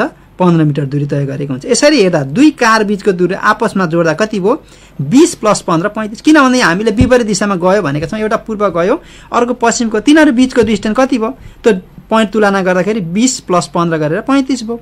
यदि दुई वस्तुहरू विपरीत दिशामा जाँदाखेरि गति के भयो भन्नुहोस् त भाइ बहिनीहरू? योगफल भयो। जस्तो दुईवटा कारको गति भने सो एउटाको 20 अर्कोको 15 भन्दा कति भयो? 35 मिटर प्रति सेकेन्ड हुन्छ। सापेक्षिक गतिलाई हामीले भीले जनायौँ भने बराबर भीले जनाउँ र एउटा कारको गतिलाई भीएले जनाउँ, अर्को कारको गतिलाई भीबीले जनाउँदा भी बराबर VA + VB हुन्छ। त्यसै कारणले VA भनेको 20 भयो, VB भनेको 15 मिटर भयो। VA भनेको एउटा कारको गति, VB भनेको अर्को कारको गति, दुईटैलाई जोड्दा कति भयो भन्नुहोस् त भाइ बहिनीहरू? 35 मिटर सेकेन्ड हुन्छ। विद्यार्थी भाइ बहिनीहरू अहिलेसम्म विपरीत दिशामा हिँडिरहेको चालको सापेक्षिक गतिमा बुझ्यौँ। अब एउटै दिशामा चलामा सापेक्षिक गति चाहिँ के हुन्छ त छलफल गरौँ। मानौँ कि कार ए र कार बी सोही स्थानमा कार ए अगाडि बढ्दा मानौँ 25 मिटरले जाँदैछ भने कार बी 10 मिटरले बढिरहेको छ। यदि दुवै कारहरू समान ठाउँबाट समान समय एकै दिशामा अगाडि बढिरहेको छ भने 1 सेकेन्डको समयमा हेर्ने हो भने 1 सेकेन्ड पछिको समयमा एले कार ए मानौँ यसमा भने 20 मिटर दूरी तय गरेको हुन्छ नि कार बीले बी स्थानबाट कति 1 सेकेन्डमा 10 मिटर दूरी तय गरेको हुन्छ। किनभने हामीले एउटा कारको 20 मिटरले जान्छ, अर्कोले 10 ले कुद्छ भनेका छौँ। कार ए को भन्दा कार बी को गति कतिले कम छ भन्दाखेरि 20 - 10 कति भन्नुहुन्छ? 10 मिटरको फरक हो। त्यसैले उक्त 10 मिटरको फरक भन्नु नि 1 सेकेन्डमा आउने के हो? फरक हो। 2 सेकेन्ड अथवा 1। अब यसलाई हामीले एक नियमको भाषाले हेर्ने हो भने जति सेकेन्ड बढ्दै उति दूरी पनि पार गर्दै जान्छ। त्यसरी समान दिशामा दुई भिन्न वस्तुहरू सापेक्षिक गति लिँदा वस्तुको भिन्नतालाई लिनुपर्ने हुन्छ। एउटै दिशामा चलन हुँदा चाल सापेक्षिक गतिलाई भीले जनाउँदा बराबर के हुने भयो भने त एक वस्तुको गति माइनस अर्को वस्तुको गति भन्नुको VA - VB। VA भनेको चाहिँ हामीले कुनै कारलाई ए मानेका छौँ, कुनै कारलाई बी मानेको कारणले है VA अरू पनि मान्न सक्नुहुन्छ, तर हामीले ए र बी मान्दा सजिलो हुन्छ भनेर मैले VA र VB मानेको। यी दुवै अवस्थालाई कल्पना गर्ने हो भने फरक आउँछ। फेरि दुवै वस्तु एकै दिशामा समान गतिमा हिँड्दा चाहिँ के हुन्छ त? अहिलेसम्म हामीले भाइ बहिनीहरू विपरीत दिशामा हिँड्दाको सापेक्षिक गतिको बारेमा व्याख्या गर्यौँ, एउटै दिशामा हिँड्दाको बारेमा व्याख्या गर्यौँ। विपरीत दिशामा हिँड्दासम्म के हुँदो रहेछ? गति जोडिँदो रहेछ। समान दिशामा हुँदाखेरि छिटो हिँड्नेको माइनस अर्को ढिलो हिँड्नेको गाडी माइनस गरेर निस्किँदो रहेछ। अब समान र एउटै दिशा बराबर समय पार गर्दा के हुन्छ त? जस्तो कार ए 15 मिटर सेकेन्डको दरले अगाडि बढ्दैछ, कार बी पनि सोही स्थानमा 15 मिटर दूरले अगाडि बढिरहेको छ। यसरी हेर्ने हो भने 1 सेकेन्ड पछि हेर्दा कार एले पनि 15 मिटर, कार बीले पनि 15 मिटर पार गरेको हुन्छ भनेको कति सेकेन्डमा? 1 सेकेन्डमा। तसर्थ एकै दिशामा बराबर हिसाबले हुँदाखेरि हामीले के भन्न सक्छौँ भन्दाखेरि अब सापेक्षिक गतिलाई केले जनाउने? भी बारले जनाउँदा VA - VB। VA भनेपछि 15 - 15 कति भयो? 0 भयो। भन्नेको मतलब यहाँ के बुझियो त भाइ बहिनीहरू भन्दा कार ए को गति जति छ कार बी को गति पनि त्यति नै हो। VA बराबर V अथवा VR बराबर के हुने भयो भन त भाइ बहिनीहरू? VA - VB भनेको VA, VB पनि VA नै हुन्छ। किन भन्दा दुईटैको कार भने चाहिँ 0 हुँदो रहेछ। बराबर गति भएका वस्तु एकै दिशामा समान गतिले हिँड्दा कति हुँदो रहेछ त? 0 मिटर प्रति सेकेन्ड हुन आउँछ। भन्नुको मतलब यसको बराबर भयो 0 भनेको त्यसको सापेक्षिक गति 0 हुँदो रहेछ। जस्तो अब विद्यार्थी भाइ बहिनीहरू अहिलेसम्म हामीले सापेक्षिक गतिको बारेमा व्याख्या गर्यौँ, विपरीत दिशामा जाँदाको बारेमा व्याख्या गर्यौँ, समान गतिमा जाँदाको व्याख्या गर्यौँ हैन। र अब हामी एउटा उदाहरण पनि एउटा हिसाबलाई लिउँ ल। एउटा कार 70 किलोमिटर/आवर को गतिले पूर्वतिर गइरहेको छ, अर्को कार 50 किलोमिटर दरले पश्चिमतिर गइरहेको छ। तिनीहरू बीचको सापेक्षिक गति कति हुन्छ? भनौँ भने कसरी गर्नुहोस् त भाइ बहिनी, हेर्नुहोस् त भाइ बहिनीहरू, भर्खरै यो हिसाबलाई चर्चाको रूपमा हेर्दा एउटा पूर्व छ अर्को पश्चिम छ। अब रेफरेन्स बिचमा तुलना गर्नु पर्यो, त्यसलाई तुलना गर्दा यहाँ एउटा कारको गतिलाई VA मानौँ, अर्को कारको गतिलाई VB मानौँ, हुँदाखेरि के हुने भयो VR सापेक्षिक गतिलाई VR ले जाने भेलोसिटी रेसियो हुँदाखेरि बराबर VA + VB। तसर्थ के हुने भयो 70 + 50 गर्दा कति हुने हो भाइ बहिनीहरू 120 मिटर प्रति सेकेन्ड हुन्छ। त्यस्तै अब अर्को एउटा कार पूर्वतिर त्यही हिसाबलाई पूर्वतिर गएको छ 70 किलोमिटर दरले, पश्चिमतिर गएको छ 50 किलोमिटर दरले, जाँदाखेरि 5 घण्टापछि कति हुन्छ त सापेक्षिक गति भनेर कसरी निकाल्ने त? अब यहाँ अघि हामीले 1 घण्टापछि भने अब 5 घण्टापछि कति हुन्छ भन्दाखेरि 5 घण्टापछि पार गरेको दूरी सापेक्षिक गति गुणा लागेको समय। अहिले कति निकालेको थियौँ त 70 + 50 120, 120 गुणा 5 घण्टापछि भन्दा 5 भने 600 किलोमिटर दूरी पार गरौँ। अब भाइ बहिनीहरू अब फेरि अर्को एउटा हिसाब हेरौँ, त्यही हिसाबलाई हामीले जस्तो एउटा कार पूर्वतिर 70 किलोमिटरको दरले गइरहेछ, अर्को कार पनि पूर्वतिर 50 किलोमिटर पर आवरको दरले गइरहेको छ भने कति हुन्छ सापेक्षिक गति? अब यहाँ भाइ बहिनीहरू अघि विपरीत दिशा थियो प्लस भयो हैन, अब यहाँ के भयो भन्दाखेरि एकै दिशामा गएको छ भने दुवैको दिशा एउटै हुनाले एउटा गति VA अर्को गति VB लिँदाखेरि सापेक्षिक गति बराबर V बराबर VA - V 70 - 50 कति भयो 20 किलोमिटर पर आवर। 5 घण्टापछि कति हुन्छ भन्दा 5 × 20 बराबर 100 किलोमिटर हुन जान्छ। ल विद्यार्थी भाइहरु आजको पाठ हामीले यति नै, अब अर्को क्लासमा हामी अरु बाँकी रहेका पाठहरू चर्चा गर्नेछौँ। हस्त नमस्कार। भाइ बहिनीहरू तपाईहरु अहिले कार्यक्रम रेडियो स्कुल सुन्दै हुनुहुन्छ। कक्षा सुनिसकेपछि तपाईका केही प्रश्न वा जिज्ञासा भएमा रेडियो साथीको फोन नम्बर 023 563 037 मा फोन गरेर प्रश्न टिपाउन सक्नुहुनेछ वा हाम्रो फेसबुक पेजमा समेत प्रश्नहरू पठाउन सक्नुहुनेछ। अर्को कक्षामा भाइ बहिनीहरूको जिज्ञासाको समाधान गर्ने प्रयास गरिनेछ। अब आजको अन्तिम कक्षामा कक्षा 9 र 10 का विद्यार्थी भाइ बहिनीहरूका लागि कक्षा सञ्चालन हुँदैछ। कक्षा 9 र 10 का विद्यार्थी भाइ बहिनीहरू कापी कलम लिएर तयार रहनुहोस्। विद्यार्थी भाइ बहिनीहरू नमस्कार, म लीला प्रसाद भण्डारी। सधैँ चाहिँ आज पनि म कक्षा 9 र 10 को विज्ञान विषयमा केही विषयवस्तुहरूको सिकाइ सहजीकरण गर्नको लागि उपस्थित भएको छु। नानीहरू घरमा बसिरहनु भएको छ। सबैजना भाइ बहिनीहरूले पुस्तक प्राप्त गर्ने क्रम नै छ। कतिपय भाइ बहिनीहरूसँग पुस्तक आउन बाँकी छ भने धेरैले प्राप्त गरि नै सक्नु भएको होला। यसै सन्दर्भमा केही पाठहरू हेरेर आफै पनि पढिरहनु भएको छ र पढिरहेको क्रममा केही पाठहरूमा म अलिकति छलफललाई अगाडि जोड्न चाहन्छु। सर्वप्रथम कक्षा 9 बाट म सुरु गर्छु, त्यसपछि म कक्षा 10 को पाठमा जान चाहन्छु। भाइ बहिनीहरू कक्षा 9 मा हामी विज्ञानमा 4 वटा खण्ड गरेर हेर्छौं। भौतिक विज्ञान, रसायन विज्ञान, जीव विज्ञान र अन्तरिक्ष तथा भूविज्ञान। म आज भौतिक विज्ञानबाट नभई अन्तरिक्ष तथा भूविज्ञानबाट एउटा पाठमा सिकाइ सहजीकरणको लागि छलफलमा उपस्थित भएको छु र आजको पाठको शीर्षक छ कक्षा 9 को प्राकृतिक प्रकोपहरू। एकाइ 23 मा रहेको छ। प्राकृतिक प्रकोप। प्रकोप भन्ने बित्तिकै हामी के बुझ्छौं भने मानवीय क्षति अथवा जनधनको क्षति अथवा वातावरणीय क्षति पुर्याउने विभिन्न खालका कठिनाई परिस्थितिहरू कहिलेकाहीँ हामी सामना गरिरहेका हुन्छौं र त्यस्ता जसले चाहिँ हामीलाई क्षति पुर्याइरहेको हुन्छ, धेरै ठाउँमा समस्या सिर्जना गरिरहेको हुन्छ, ती हाम्रो लागि प्रकोप हुन्। कठिनाईको परिस्थिति हो प्रकोप भनेको। र त्यस्ता प्रकोपहरू यदि प्राकृतिक कारणले आउँछ भने ती प्रकोपहरूलाई हामी प्राकृतिक प्रकोप भन्छौं। अर्थात् प्राकृतिक घटनाको कारणबाट हुने जनधन तथा वातावरणीय क्षतिलाई प्राकृतिक प्रकोप भनिन्छ। यो प्राकृतिक प्रकोप हामी सबैले महसुस गरेको, देखेको र कतिपय अवस्थामा भोगेका घटनाहरू पनि हुन्, जसमा केही प्रकोपहरूको बारेमा यहाँ म छलफल गर्न गइरहेको छु। सर्वप्रथम म बाढीको कुरा गर्न चाहन्छु। अहिले बर्खाको सिजन आइ नै रहेको छ। केही दिनदेखि मनसुन पनि सक्रिय हुने हामीले सूचना जानकारी पनि प्राप्त गरिरहेका छौं। निरन्तर पानी परिरहन्छ। सधैँका महिनाहरू भन्दा अलि धेरै पानी पर्छ। पानी परिसकेपछि त्यो पानी एक ठाउँबाट अर्को ठाउँमा बग्ने क्रममा त्यसले त्यहाँ भएको माटोलाई बगाउने, जमिनलाई कटान गर्ने, रुख बिरुवाहरूलाई लडाउने, कतिपय अवस्थामा ठूला ठूला पहाड नै भत्काएर लैजाने हुन्छ। र यो पानीको बहाव, खोला नाला वा नदीमा पानीको बहाव वर्षभरि जति छ त्यो भन्दा केही बढो भने औसतभन्दा धेरै बढ्ने केही बढेको छ भने त्यसलाई चाहिँ हामी बाढी भन्छौँ। यो बाढीलाई नदी वा खोलामा प्रति सेकेन्ड कति घनमिटर पानी कुद्छ, कति बगेर जान्छ भन्ने आधारमा मापन गरिन्छ। सानातिना खोला नालामा मापन गरिएको हुँदैन भने ठुला ठुला खोला नाला नदीहरूमा बाढीको मात्रा कति छ भनेर मापन गर्न सकिन्छ। बाढीले धेरै क्षति पुर्याइरहेको हुन्छ। अघि नै मैले यहाँ भाइ बहिनीहरूसँग भनिरहेको छु, जसले चाहिँ जनधनको क्षति पनि पुर्याउँछ, वातावरणको मौजुदा अवस्था जस्तो छ त्यसलाई पनि प्रभाव पारिरहेको हुन्छ। र बाढी किन आउँछ भनेर हामीले छलफल गर्नुपर्दा भाइ बहिनीहरूले बुझेकै नै छ, जसमा अत्याधिक वर्षा भयो भने बाढी आउँछ, धेरै पानी परिरह्यो भने। त्यस्तै बाढी आउने अर्को बाटो भनेको के हो भने तीव्र सहरीकरण भइरहेको छ, जताततै पक्की घरहरू पनि बनिरहेका छन् अनि बाटो पनि अलकत्रै भइरहेको छ।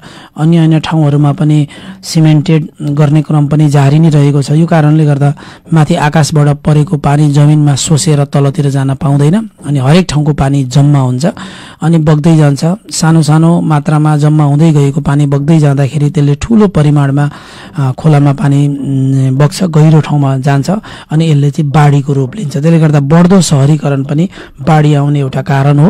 यदि जमिन खाली छ, जमिनमा अलकत्रै बाटो सिमेन्टेड गरिएको छैन भने त्यस्ता ठाउँहरूमा बाढीको सम्भावना कम हुन्छ भने जुन ठाउँमा चाहिँ जमिनबाट तल पानी छिरेर जान सक्ने ठाउँ रहँदैन प्राकृतिक रूपमै, त्यस्तो ठाउँमा चाहिँ बाढीको जोखिम अलिक बढी हुन्छ भने त्यसमा चाहिँ बाढीको पानीको मात्रा अलिक बढी जम्मा हुने गरेको छ। कहिलेकाहीँ हामी सहरमा बसिरहँदा पनि देखिरहेका छौँ, फलानु ठाउँको चाहिँ गाउँ नि डुबाएको छ अरे, फलाना घरहरू पनि डुबायो अरे। त्यो पानी जमिन मुनि छिरेर जाने जुन चाहिँ वर्षाको एउटा पानीको एउटा जलचक्र हुन्छ, जलचक्रमा चाहिँ माथिबाट परेको पानी जमिनमा जाने, जमिनबाट सोसेर तल जाने, कतिपय उडेर बाप भएर जाने, यो नियमित प्रक्रियामा हामीले गरेका मानवीय कारणहरूले पनि यसलाई चाहिँ प्रभाव पारिरहेको हुन्छ र बाढी आउँछ। त्यस्तै कहिलेकाहीँ के हुन्छ भने हिमाली क्षेत्रहरूमा भएका ताल पोखरीहरू विस्फोटन हुन्छ अनि सधैँ आएको भन्दा बढी पानी चाहिँ खोलामा झर्छ, नदीमा आउँछ। यसले गर्दा पनि हिमताल विस्फोटन भयो भने पनि यसबाट बाढी आउन सक्छ। त्यस्तै कुनै ठाउँमा चाहिँ बाटो बनाइरहेका छौँ अथवा हामी चाहिँ निर्माणका कामहरू गरिरहेका छौँ र त्यहाँ पानी जम्मा भइरहेको छ र त्यो पानी एक्कासी लगेर खोलिदियो भने त्यसले पनि बाढी आउन सक्छ, बाँध भत्किँदा आउन सक्छ। त्यस्तै पहिरोले थुनेको छ, त्यो एक्कासी खोलियो भने त्यहाँबाट पनि बाढी आउन सक्छ। त्यस्तै के हुन्छ भने जङ्गलसँग प्रत्यक्ष रूपमा वन जङ्गलले हामीलाई विभिन्न प्रकोपहरूबाट जोगाइ नै रहेको हुन्छ। अहिले क्रमशः वन जङ्गल फडानी गर्ने काम पनि मान्छेले चोरी चकारी गरिरहेका छन्। वन विनाश हुँदाखेरि जमिन मुनि पानी छिर्नको लागि यसले चाहिँ सहयोग गर्दैन अनि माटोमा रुख बिरुवाहरू नहुँदाखेरि त्यो अलिक कमजोर पनि हुन्छ अनि त्यसले माटोलाई कटान गर्छ, भूक्षय पनि हुने गर्दछ। त्यो कारणले पनि वन विनाश पनि एउटा कारण हो। र बाढीका असरहरू हामीले भन्ने हो भने हामीलाई धेरै थाहा छ। बाढीले हामीले बनाएका मानिसले बनाएका भौतिक संरचनाहरू जति छन्, घरहरू होलान्, भवनहरू होलान् अनि हाम्रा खेतीपाती सबै बगाएर पनि लाने गर्छ। यो बाढीको असर हो। त्यस्तै कतिपय ठाउँमा बाढीले सडकहरू पनि बगाउने, मानिसहरूलाई पनि ठुलो क्षति पुर्याउने, गाईबस्तु जनावरहरूलाई पनि ठुलो क्षति पुर्याउने गरिरहेको हुन्छ बाढीको कारणले। त्यस्तै बाढीको कारणले के पनि हुन्छ भन्दा खोला नालाहरू प्रदूषित हुन्छन् अनि हामीले खाने शुद्ध पानी जुन छ त्यो शुद्ध पानी पनि हामीले खान पाउँदैनौँ, प्रदूषित हुन्छ। र बाढीको कारणले गर्दाखेरि मानिसलाई विभिन्न प्रकारका महामारी आउन पनि सक्छ। मरेका जीवजन्तु जनावरहरू पानीमा मिसिएर त्यो पानी चाहिँ हामीले कुनै ठाउँमा गएर प्रयोग गरिरहेका छौँ भने त्यसले पनि हामीलाई स्वास्थ्यमा असर गर्दछ। त्यस्तै बाढीलाई हामीले रोकथाम गर्न हामी सक्छौँ, यो पुरै त हामी सक्दैनौँ किनभने यो प्राकृतिक कारण हो। तर के हुन्छ भने केही न्यूनीकरण गर्न हामी सक्छौँ। यसको लागि जलाधार व्यवस्थापन भनिन्छ, त्यसमा चाहिँ वन जङ्गल फडानीलाई हामीले नियन्त्रण गर्नुपर्छ। गाईबस्तु चरनका क्षेत्रहरूलाई हामीले चाहिँ सुरक्षित बनाएर राख्नुपर्ने हुन्छ। त्यस्तै कतिपय ठाउँमा बनाउने ड्यामहरू, बाँधहरू अथवा चाहिँ खोला नदी किनारमा बनाउनु पर्ने ठोक्करहरू तिनीहरू चाहिँ व्यवस्थित तरिकाले बनाइयो भने, यसलाई चाहिँ इन्जिनियरिङ प्रविधिको प्रयोग गरेर बनाइयो भने यसबाट पनि हामी त्यो बाढीले जमिन कटान गर्नेबाट बचाउन सक्छौँ। त्यस्तै खोलालाई क्रमशः साँगुरो बनाउँदै गएका छन् मान्छेले, जमिनहरू मिच्दै खोलालाई साँगुरो बनाउँदै गएका छन्। खोला प्राकृतिक कारणले आउने प्राकृतिक ठाउँमै त्यो गइरहेको हुन्छ र त्यसलाई चाहिँ हामीले साँघुरो कहिले पनि बनाउनु हुँदैन। खोला स्वतः स्फूर्त रूपमा त्यसले बग्न पाउनुपर्छ। त्यसैले खोलालाई साँघुरो बनाउने कामलाई हामीले त नियन्त्रण गर्नुपर्छ। यस्ता कारणहरूले पनि हामी बाढीलाई रोकथाम गर्न सक्छौँ र बाढी आइ नै हाल्यो भने हामीले बच्न पनि हामीले केही उपायहरू अपनाउनुपर्छ। बाढी पानी परिरहेको ठाउँमा हामी हतपत खोला नालामा प्रवेश गर्नु हुँदैन। नदी किनारका बस्तीहरूमा चाहिँ पानी परेको बेलामा अलि सुरक्षित ठाउँमा गएर बस्नुपर्ने हुन्छ। बाढी आउँदैछ, पानी पर्दैछ भने त्यस्तो ठाउँमा अलि गहिरो ठाउँमा खोला नाला बगेको ठाउँमा हिँडुल पनि गर्नु हुँदैन। यो कारणले हामी आफै पनि हाम्रो योजना हामीले गरेका सावधानीका कारणले पनि हामी बाढीबाट बच्न सक्छौँ। त्यस्तै प्राकृतिक प्रकोप अन्तर्गत पहिरो पनि एउटा हो, जुन चाहिँ पहिरो विशेष गरी पहाडी क्षेत्रहरूमा चाहिँ जहाँ चाहिँ अलिकति भौगोलिक रूपमा अलिकति उचाइ कायम भएको ठाउँमा अलिकति पहिरो आउने गर्छ। त्यो पहिरो भन्ने बित्तिकै हामी के बुझ्छौँ भने क्रमशः माटोको क्षय हुनु हो। माटो चाहिँ को भाग लडेर जानु हो, डाँडाको भागबाट गहिरातिर जानु भनेको पहिरो हो।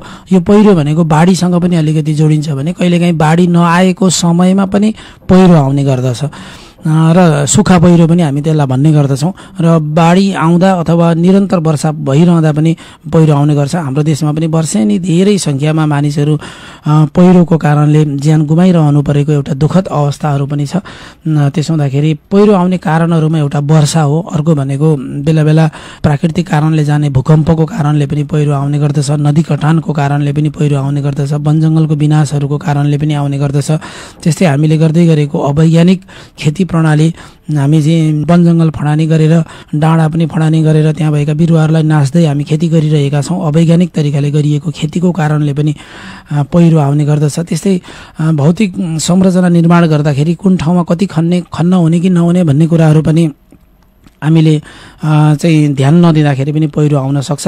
त्यसैले पहिरो आउने कारणहरू मैले यहाँ राखेको छु। त्यस्तै पहिरोलाई पनि हामी रोकथाम गर्न सक्छौँ। यसको लागि हामीले गर्ने खेतीपातीलाई अलिक व्यवस्थित वैज्ञानिक तरिकाले खेतीपाती गर्नुपर्ने हुन्छ। त्यस्तै वनस्पति तथा भौतिक संरचनाहरू हामीले चाहिँ निर्माण गर्दा, बनाउँदा, रोप्दा तिनीहरूलाई चाहिँ उचित ठाउँमा चाहिँ हामीले चाहिँ रोप्नुपर्ने, निर्माण गर्नुपर्ने हुन्छ।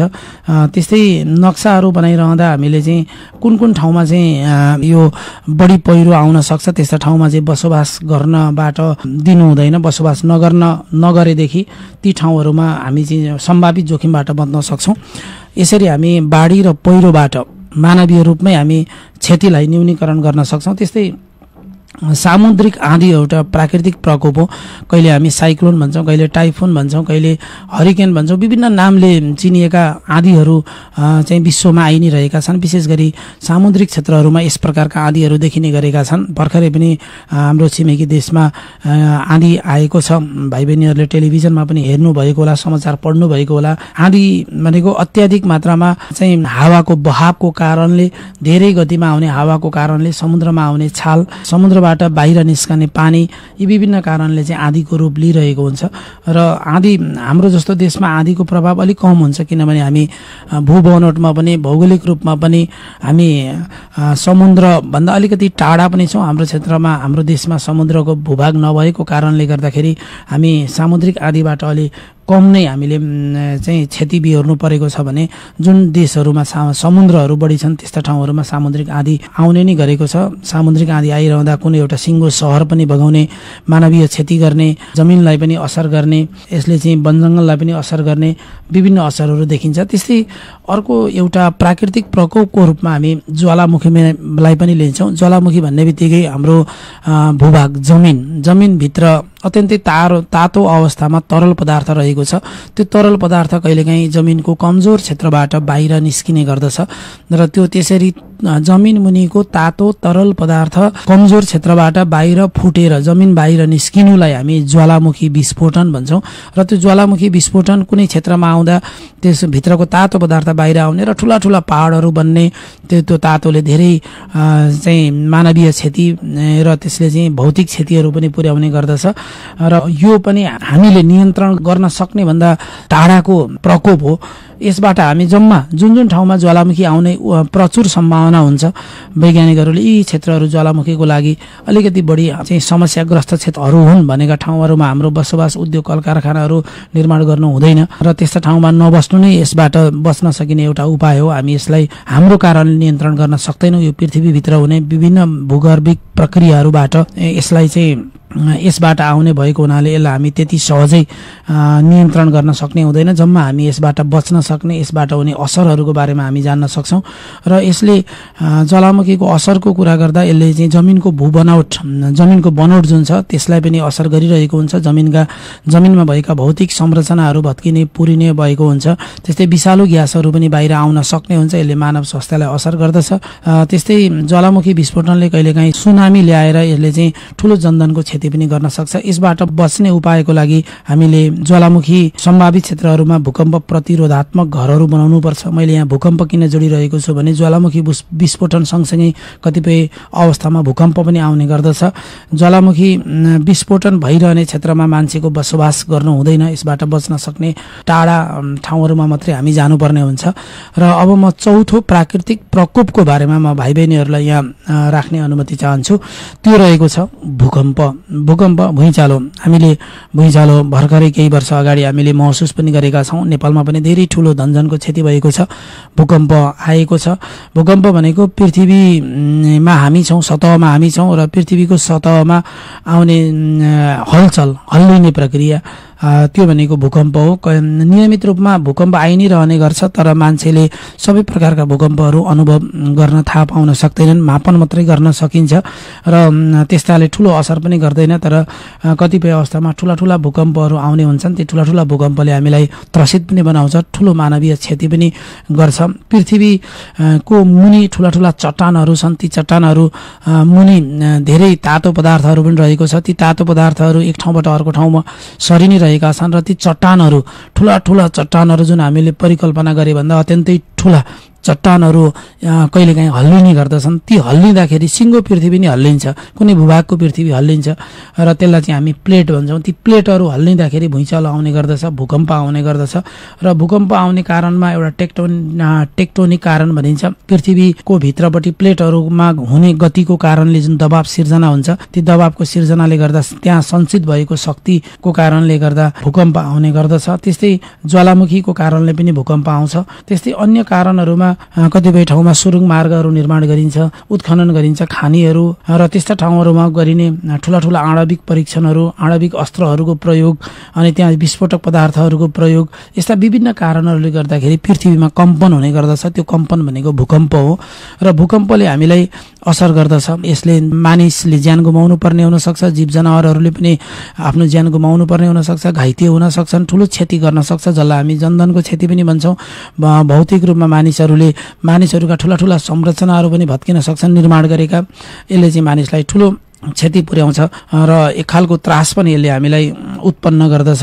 र कहिलेकाहीँ भूकम्प जाँदाखेरि ठुला आणविक भट्टीहरूमा पनि असर गर्न जान्छ र त्यहाँबाट आएका विकिरणहरूले मानिसको स्वास्थ्य र वातावरणलाई पनि नराम्रो असर गर्न सक्छ।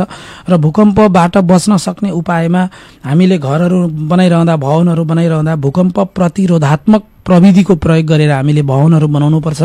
पुराना घरहरूको एउटा निश्चित आयु हुन्छ, पुलहरूको एउटा निश्चित आयु हुन्छ। त्यस्ता पुल घरहरूलाई समयमा मर्मत सम्भार गर्नुपर्ने र त्यसलाई चाहिँ भूकम्प प्रतिरोधी छ कि छैन भनेर जाँचिरहनुपर्ने। विद्यालयका भवनहरूलाई पनि जाँच्नुपर्ने। ठुला भवनहरू बनाइरहँदाखेरि भूकम्प प्रतिरोधात्मक क्षमता बढाउन सक्ने गरी अधिकतम प्रयास गरेर भवनहरू बनाउनु पर्ने हुन्छ। यो कारणले मात्रै हामी भूकम्पबाट बच्न सक्छौँ। त्यस्तै भूकम्प आइहाल्यो भने के गर्ने? भूकम्प आइरहँदा वैज्ञानिकहरूले भूकम्प आउँदैछ भनेर केही सेकेन्ड, केही मिनट अगाडि पनि उनीहरूले जानकारी प्राप्त गर्छन्। त्यस्ता जानकारीहरू सबै नागरिकहरूले प्राप्त गर्न सक्ने एउटा चाहिँ अवस्था सिर्जना पनि गर्नुपर्ने हुन्छ। र भूकम्प आउँदैछ अबको केही मिनटमा, केही सेकेन्डमा भन्ने छ भने त्यहाँबाट तत्कालै सावधानी अपनाउनु पर्ने। ठुला भवनहरूमा रहँदा सुरक्षित तरिकाले बस्नुपर्ने काम पनि हामीले गर्नुपर्ने हुन्छ। त्यस्तै आपतकालीन अवस्थामा हामीले चाहिँ भूकम्प आइहाल्यो भने त्यो अवस्थामा हामीले हामीले के गर्ने भन्ने कुराका सावधानीहरू, भूकम्प आउनुभन्दा अगाडि के गर्ने, आएपछि के गर्ने, आइरहँदा के गर्ने भन्ने कुराहरू, सावधानीका सतर्कताका विषयहरू पनि हामीले जानकारी लिनुपर्ने हुन्छ। त्यस्तै भूकम्पबाट हामीले बच्नको लागि सबभन्दा पहिला भनेको आफै सुरक्षित रहने हो। आइहाल्यो, एउटा प्रकोपको रूपमा आइहाल्यो भने त्यसबाट तत्काल अवस्थामा हामी जहाँ छौँ त्यही ठाउँबाट हामी कसरी हामी आफूलाई जोगाउन सक्छौँ। घरभित्र हो भने टेबल मुनि, ढोका मुनि वा खाट मुनि, अथवा चाहिँ बाहिरपट्टि हो भने सुरक्षित ठाउँमा, रुख बिरुवाहरू नभएको ठाउँमा, खाली ठाउँमा हामी रहने विभिन्न उपायहरू हामीले अपनाउनु पर्ने हुन्छ। गाडी कुदाइरहेका छौँ भने गाडी रोकेर एकातिर गएर उभिनु पर्ने, रहनु पर्ने हुन्छ। यसरी विभिन्न कारणले हामीले चाहिँ अपनाउन सकिने सावधानीहरू के छन् ती अपनाउनु पर्छ। यसरी हामी कक्षा 9 को पाठमा प्रकृतिको कारणले आउन सक्ने विभिन्न प्रकोपहरू, जसमा बाढी, पहिरो, ज्वालामुखी र भूकम्प, यी चारवटाको बारेमा हामीले यहाँ छलफल गरेका छौँ।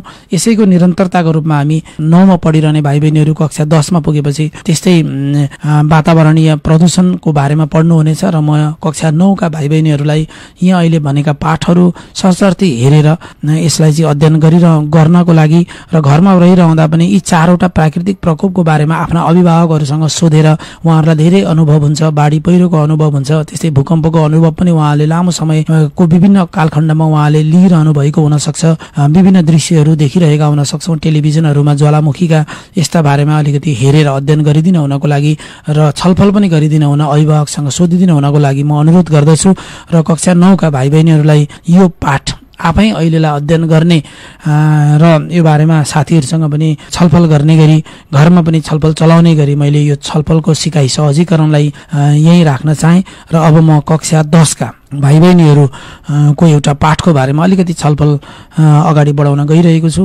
र कक्षा 10 को पनि एउटा पाठमा आजको यहाँ विषयवस्तुको रूपमा राखेको छु, वातावरणीय प्रदूषण र यसको व्यवस्थापन। वातावरणीय प्रदूषण के हो र हामी कसरी व्यवस्थापन गर्न सक्छौँ भनेर। अब वातावरण भन्ने बित्तिकै हामी यसलाई विभिन्न तरिकाले व्याख्या गरिरहेका हुन्छौँ, तर हामी यो पाठमा हामी जम्मा हाम्रो वरिपरि रहेका, हामीले हाम्रो दैनिक सम्पर्कमा रहिरहेका वातावरणीय पक्षहरूको बारेमा अलिकति हामी यहाँ छलफल गर्छौँ। जस्तै वायुको बारेमा हामी यहाँ पढ्छौँ, हावा, त्यस्तै हामी पानीको बारेमा अलिकति छलफल गर्छौँ। त्यस्तै हामी यो पाठमा वातावरणीय तत्त्वको रूपमा रहेको माटोको बारेमा पनि अलिकति हामी यहाँ छलफल गर्छौँ भने, त्यस्तै हामी वातावरणीय तत्त्वको रूपमा रहेको वन जङ्गलको बारेमा पनि हामी यो टपिकमा केही विषयवस्तुहरूको बारेमा सुन्ने नै छौँ। भाइ बहिनीहरू सुनिरहनु भएको छ। र वातावरणीय प्रदूषण भन्दाखेरि हामी के बुझौँ भने, प्रदूषण भन्ने शब्दले स्वस्थ नरहेको, स्वस्थताको लागि उपयुक्त नरहेको भन्ने कुरालाई अलिकति जोड दिनुपर्ने भयो। हामी जुन पानी खाइरहेका छौँ त्यो पानी शुद्ध छ मानौ, त्यो शुद्ध पानी हामी पिइरहेका छौँ, त्यो पानी खाइरहेका छौँ भने त्यो पानीमा केही फोहोर छ, धमिलो छ, अथवा केही पातपतिङ्गरहरू छ भने त्यसलाई चाहिँ प्रदूषित पानी भन्छौँ। हामी जुन माटोमा खेतीपाती गरिरहेका छौँ त्यो माटो उब्जनीको लागि उपयुक्त छ भने त्यो सही भयो, तर उब्जनीको लागि विभिन्न कारणले गर्दा अनुपयुक्त हुँदैछ भने त्यो माटोको प्रदूषण भयो। यसरी नै हामी प्राकृतिक रूपमा माटोमा, हावामा, पानीमा प्राकृतिक रूपमा जे जति तत्त्वहरू त्यहाँ रहनु पर्ने, जे जति अवस्था हुनुपर्ने हो त्योभन्दा अलिकति फरक र त्यसलाई चाहिँ असर गर्ने गरी केही तत्त्वहरू मिसिएको र केही संरचनामा परिवर्तन भएको हामी देख्छौँ भने त्यसलाई चाहिँ हामी चाहिँ वातावरणीय प्रदूषण भन्छौँ। र प्रदूषणमा भन्ने बित्तिकै त्यसमा अतिरिक्त वस्तुहरू रहेको, हानिकारक वस्तुहरू रहेको, जसले चाहिँ मानवको स्वास्थ्यको लागि, वातावरणलाई पनि असर गर्ने चाहिँ तत्त्वहरू समावेश भएको हुनसक्छ। र सबभन्दा पहिला वातावरणीय प्रदूषण मानिसकै कारणले आउने गर्दछ। वातावरणीय प्रदूषणको महत्त्वपूर्ण कारक तत्त्व भनेको मानिसै हो। मानिसले गरेका गतिविधि, मानिसले बनाएका चाहिँ विभिन्न संरचनाहरू, उनीहरूले गरेका विभिन्न प्रयोगहरू वातावरणीय प्रदूषणका कारक तत्त्वहरू हुन्। र सबभन्दा पहिला म वायु प्रदूषणको बारेमा तपाईँहरूसँग यहाँ राख्न चाहन्छु। हामीलाई सास फेर्नको लागि अक्सिजनयुक्त हावा चाहिन्छ, त्यस्तै हावामा नाइट्रोजन, अक्सिजन, कार्बन डाइअक्साइड लगायतका विभिन्न तत्त्वहरू मिसिएको नै हुन्छ। यसमा हामीलाई निश्चित मात्रामा अक्सिजनको आवश्यकता पर्दछ। यदि वायुमा भएको अक्सिजनको मात्रा घट्दै अन्य ग्यासहरूको मात्रा बढ्दै गयो भने त्यसलाई चाहिँ हामीले वायु प्रदूषणको रूपमा हामी लिन सक्छौँ। कहिलेकाहीँ वायुमा हावामा धुलो धुवाँ पनि मिसिरहेको हुन्छ, विभिन्न अन्य हानिकारक ग्यासहरू पनि मिसिरहेको हुन्छ, उद्योग धन्दाहरूबाट निस्किएका ग्यासहरू पनि हावामा मिसिएको हुन्छ र जुन चाहिँ हाम्रो लागि स्वस्थ छैन र त्यसलाई चाहिँ हामी वायु प्रदूषण भन्छौँ। र वायु प्रदूषण के कारणले हुन्छ भन्दा एउटा प्राकृतिक कारणले पनि हामी भन्न सक्छौँ भने अर्को मानवीय कारणले पनि भन्छौँ। प्राकृतिक कारणको लागि चाहिँ हामी कहिलेकाहीँ हामीले अघि नै कक्षा 9 को पाठमा पनि भनेका छौँ, अहिले भाइ बहिनीहरू कक्षा 10 को सुन्दै हुनुहुन्छ, जसमा चाहिँ ज्वालामुखी विस्फोटन भयो, वन जङ्गलमा आगो लाग्यो अनि मानिसहरूले चाहिँ विभिन्न प्रकारका औषधिहरू ठुलो परिमाणमा छर्किएका छन्, धुलो धुवाँको मात्रा बढेको छ भने त्यो भनेको प्राकृतिक कारण हो। कहिलेकाहीँ मानवीय कारणहरूले पनि चाहिँ वायु प्रदूषण हुन्छ। वायु प्रदूषणभित्र ठुला ठुला आणविक भट्टीहरूबाट निस्किएका ग्यासहरू, हाम्रा घर छेउछाउमा भएका इटा उद्योग मिलहरू, यिनीहरूबाट निस्किएका ग्यासहरू र धुलो धुवाँ, मानवले गर्दै गरेका विभिन्न निर्माणका कार्यहरूबाट निस्किएको धुलो धुवाँले पनि यसलाई चाहिँ वायुलाई प्रदूषण गरिरहेको हुन्छ।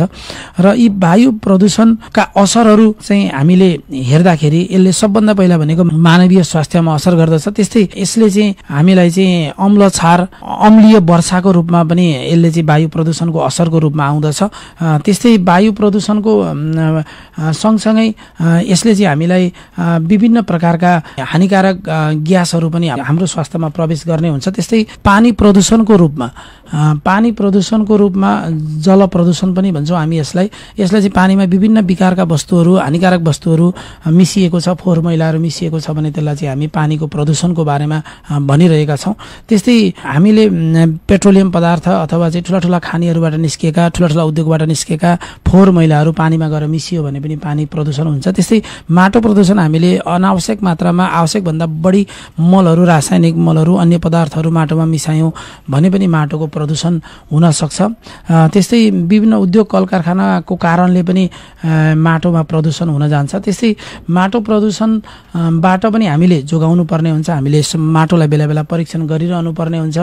त्यस्तै हामीले पानी प्रदूषण जुन चाहिँ मानवीय स्वास्थ्यसँग प्रत्यक्ष जोडिएको छ, त्यस्ता जोडिएका कुराहरूमा अलिकति बढी ध्यान दिएर पानीलाई प्रदूषणबाट हुनबाट बचाउने, हावालाई प्रदूषणबाट हुनबाट बचाउने गर्नुपर्छ। म भाइ बहिनीहरूलाई के अनुरोध गर्न चाहन्छु भने कक्षा 10 को किताबमा वायु प्रदूषण अनि पानी प्रदूषण र जल प्रदूषण पनि हामी यसलाई भन्ने गर्छौँ। त्यस्तै माटो प्रदूषणको बारेमा केही विषयवस्तुहरू त्यहाँ उल्लेख गरिएको छ। यी पाठहरूको बारेमा भाइ बहिनीहरूले एकचोटि पढ्नुहुनेछ। त्यस्तै वन जङ्गल संरक्षण र यसलाई चाहिँ व्यवस्थापन कसरी गर्न सकिन्छ भन्ने विषयमा छलफल गर्नुहुनेछ। र अलिकति यो पाठ चाहिँ भाइ बहिनीहरू आफैले पनि पढ्दाखेरि बुझ्न सक्ने र आफूले पनि व्यावहारिक रूपमा सुनेर, देखेर, भोगेर जानेका कुरा भएको हुनाले यसलाई चाहिँ सजिलैसँग पढ्न सक्नुहुनेछ भन्ने म आग्रह गर्दै आजको यो कक्षामा भाइ बहिनीहरूले फेरि पनि यसलाई चाहिँ ध्यान दिएर हेर्नुहुनेछ, आफ्नो सिकाइलाई निरन्तरता दिनुहुनेछ। विद्यालय खोल्नुभन्दा अगाडि केही पाठहरू पढेर, घरबाटै पढेर विद्यालयमा पुग्नुहुनेछ, जसले तपाईँको पढाइलाई निरन्तरता दिनेछ भन्ने आग्रह गर्दै म आजको यो कक्षालाई यहीँ टुङ्ग्याउन चाहन्छु। धन्यवाद।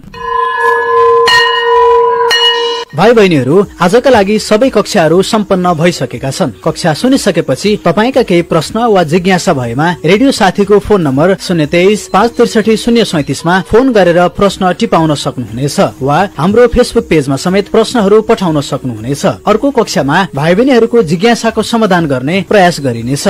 भाइ बहिनीहरू, आजलाई कार्यक्रम रेडियो स्कुल यति नै। तपाईहरू यी सबै कक्षाहरूको अडियो हाम्रो फेसबुक टाइमलाइनमा गएर दोहोर्याई सुनेर थप प्रष्ट हुन सक्नुहुनेछ। भोलिको कक्षामा पुनः हाम्रो भेट हुनेछ। लकडाउनका बेला घरमै बसी कार्यक्रम सुनेर अभ्यास गर्दै पढ्दै गर्नुहोला है त।